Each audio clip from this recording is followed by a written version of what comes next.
Velvet Buzzsaw, a suspenseful, satirical thriller that takes symbolism and multiplies it times 10. Hi and welcome to Fashion and Film TV. In this video I'll be visiting a world of abstract art, collectors, and the ultimate prices that have to be paid when greed surpasses better judgment. And without further ado, let's get into it.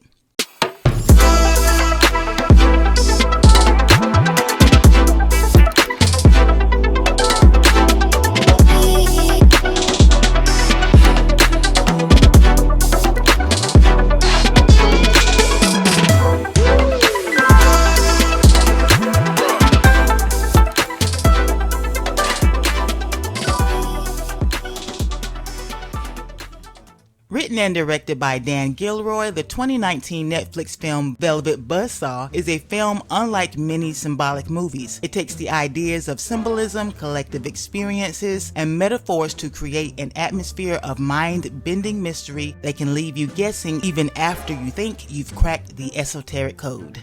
The film opens by following art critic Morf Vanderwalt, played by Jake Gyllenhaal, into the gallery as he attends the opening of an exhibit in Miami Beach. Morf is a highly respected and feared critic who has tremendous power to sway the opinions of readers with his reviews. Morf is wearing a navy suit, white shirt, a paisley handkerchief with pink and purple tones, brown eyeglasses, and brown shoes. Blue can stand for peace, calm, and serenity, but being that Morf is a critic and his suit is a darker shade of blue, navy, it reflects the authority he has in the abstract art field. The white shirt would represent some form of innocence. He either has a pure heart or he's oblivious to what will go on around him. His brown shoes could represent stability in his world. He's powerful, respected, feared, and essentially has all that he wants in life. Under certain light, his suit appears purple, adding another symbolic layer. Purple can mean royalty or authority, but is also associated with spiritual awakening and higher self-awareness. The purple used behind Morf reinforces the concept of the character's authority on a deeper level. Along with the lighting, we can see this concept reinforced by the extras in the background.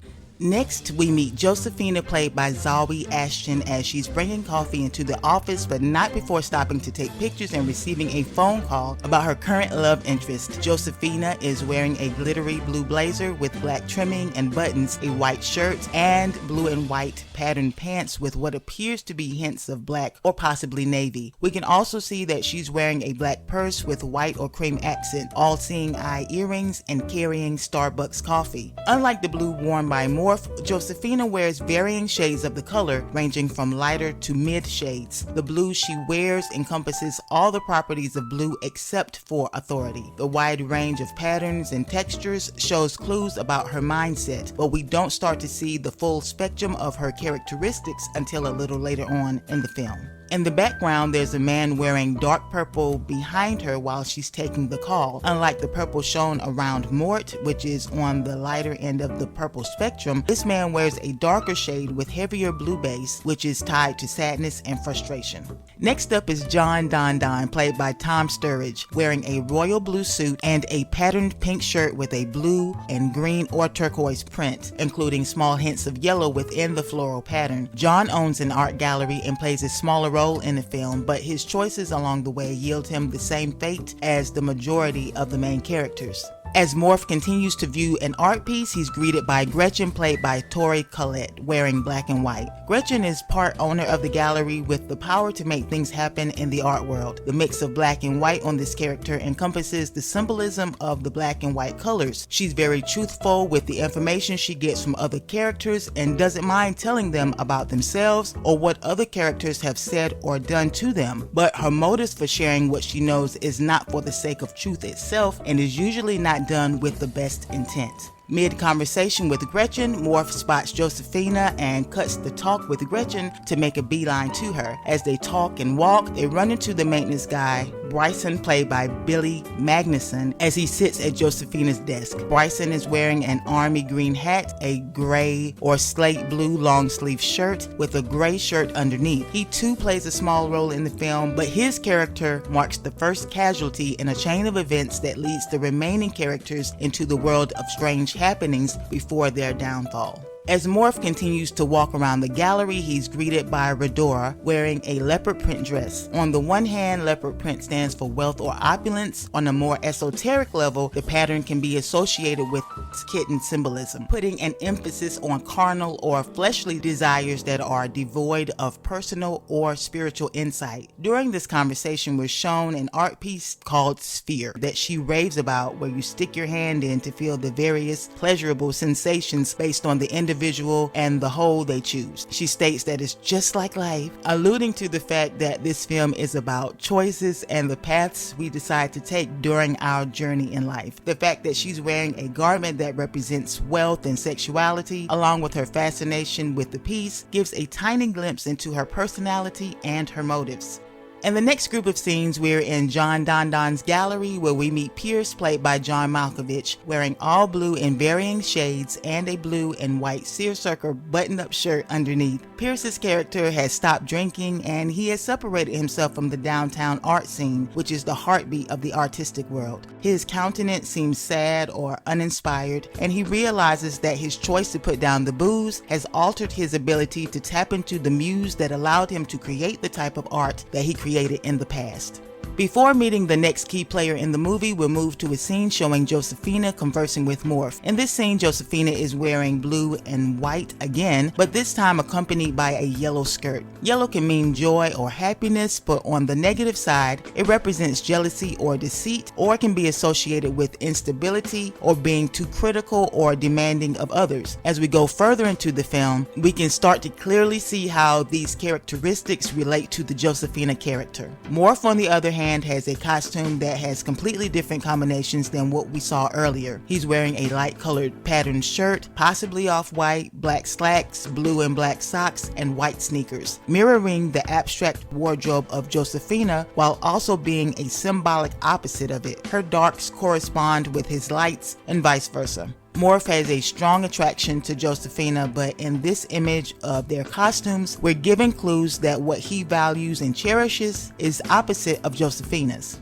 Once we leave the conversation with Josephina and Morf, we're taken to the patio where Rhodora is speaking with Damrish, played by David Diggs, in an attempt to convince him to show his art in her gallery. Damrish is wearing a blue and red large printed plaid shirt with a white shirt underneath. In most cases, when we see red, it's associated with blood or war, especially when the scene is not about a sexual relationship between the two people. Here, the red is representing love, but not love between the two characters. Damrish is true to his heart, and his love for art trumps his desire for wealth and fame. The blue would represent peace and trustworthiness, and the white would represent a level of purity. He's also wearing black jeans, which would represent power, but on a different level. This power is tied to his ability to see past the bullcrap and the ability to hold his own regardless of who it is waving the carrot. The meanings of the costume is reinforced by the extras that walk by in the background. The first man wears lavender, which is a lighter shade of purple, alluding to royalty and spiritual awareness. Next, a man in a white blazer walks by, reinforcing the true-hearted nature of the Damrish character. Rhodora is wearing all black during this conversation, reinforcing her authority, but also tapping into her manipulative intentions with Damrish. Skipping ahead, we meet Rhodora's new assistant, Coco, played by Natalia Dyer. At this point, all we can see is her coat, which appears to be black or navy. Coco is given Josephine's position after Josephina is demoted due to being late for work on a number of occasions.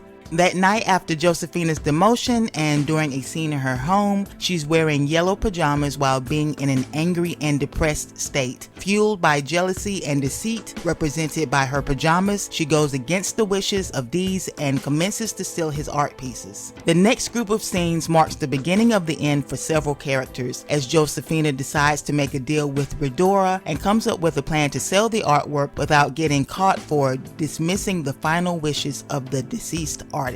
Over the course of the film, it's revealed that the artist had a troubled childhood and adulthood. He was abused as a child and ended up in a mental hospital where he was subjected to torture and experiments that left him mentally and spiritually unstable. His art literally expressed the darkness that dwelled inside of him, and any and everyone that came into contact with the spirit of his art was heavily affected. The impact rippled through relationships and altered entire existences of the main protagonist. Every character that benefited benefited monetarily from the art pieces came to some sort of demise, and not just any old demise, a terrible one. The art of these spoke to characters on a spiritual sense and attracted those that had a heightened awareness. The art interacted with those that had eyes to see, shielding those of pure heart while destroying those that chose to benefit from someone's pain. The interactions of the characters, the wording and phrasing used when they speak to one another, the constant wardrobe changes, and the unexpected events at every turn keeps the viewer on their toes. This movie is jam-packed with symbolism on surface and deeper levels, creating the kind of mental stimulation that any sci-fi theorist would enjoy watching over and over again. I thoroughly enjoy films that provide mystery and layers to decode, and I wasn't disappointed with this one. Along with the slick styles, architecture, and atmosphere, it has morals that can be interpreted on many levels. From carnal to spiritual, it touches on how relationships, personalities, and intentions can have negative and positive impacts on individuals as well as anyone in their immediate circles. On a more surface layer, this film relates to toxic people and negative energy. If you've experienced any amount of time with a toxic or negative person, you've learned that over time those negative attributes can rub off on you. You can become desensitized and start to exhibit the same actions or properties of the toxic person, or you can become overly critical of yourself or drown yourself in guilt, causing a form of self-destruction or self-inflicted mental harm. Opposite the effects of toxic people, the film also shows the benefits of being self-aware and conscious, even if that means being alone. In the case of Damrish, we're shown someone that stayed true to his heart even while temptations were being thrown at him. When the painting spoke to him, we got to see how being in touch with one's spiritual self can steer a person clear of danger even when they don't realize the mess they are keeping themselves out of. In the case of Piers, we're shown how a person can overcome this negative energy by separating themselves from the things that are causing chaos, freeing our minds to embrace and create thoughts and ideas that are impactful, meaningful, and adds value to our lives and the lives of anyone we come into contact with.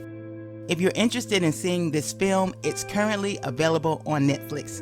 And on that note, have an awesome day, be good to yourself and good to others. Peace.